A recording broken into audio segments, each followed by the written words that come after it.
Hey guys, I'm back with another tip video. I hope you guys liked the last one and maybe you guys helped you guys out.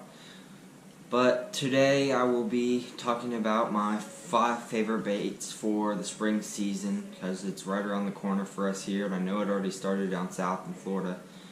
So let's get into it.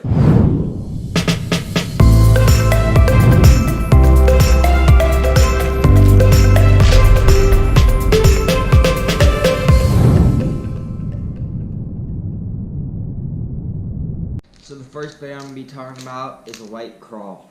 I use a Texas rig with a 1/4 ounce, 3/8 ounce weight, and so I use white or pink so I can see it. Sometimes I'll use green pumpkin or a natural color if the water is clear and the fish is not going for the white or pink.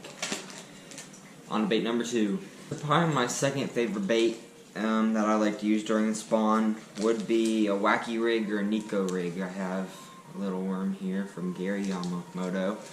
I'll rig it wacky rig and just pop it right over that bed or something, and for some reason those bass just love that natural worm, and if you stop it right on that bed and maybe twitch it a few times while he's looking at it, you'll get him to bite eventually.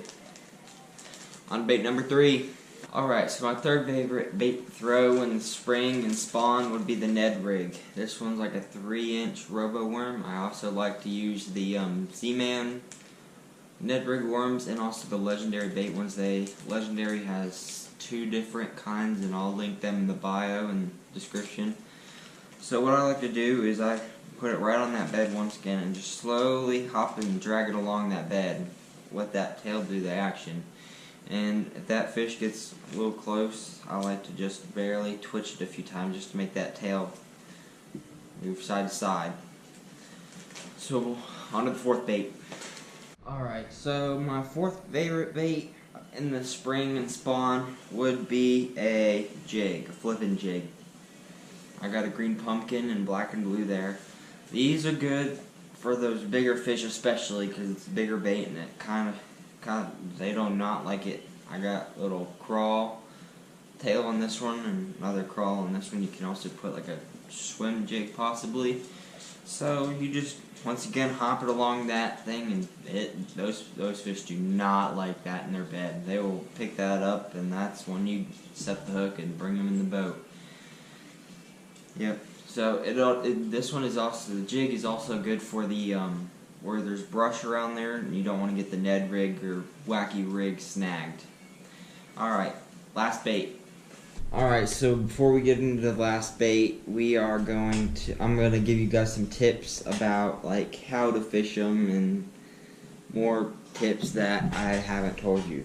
So when you pull up to, or when you see that light spot or dark spot, depending on what kind of soil you have down there, you want to be really stealthy and quiet.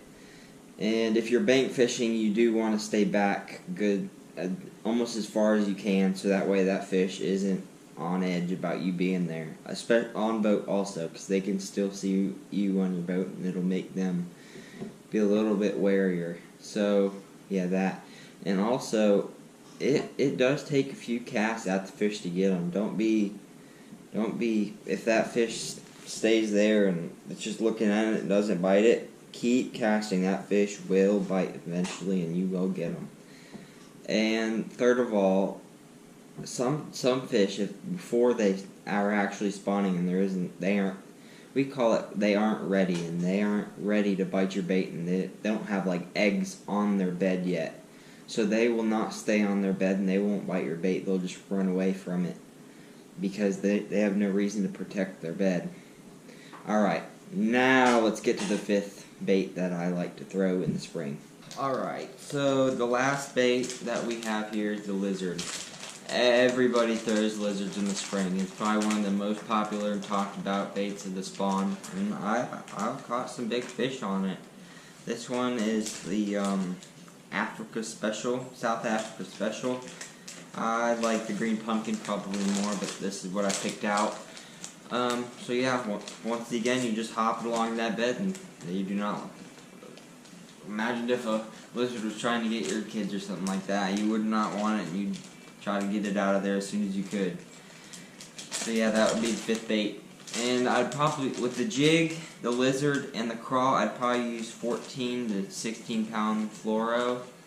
You can also use braid if you're in dirtier water and around more brush. And for the Ned rig and wacky rig, I would probably use 8 to 10 pound mono and fluoro with a braid leader. That's the last tip and bait that I like to throw. Thank you for watching. Make sure to subscribe and turn on that little notification bell. It helps me out. I'm trying to get to 1,000 subscribers by the end of 2019, and everyone helps. Thank you for watching. See you next time.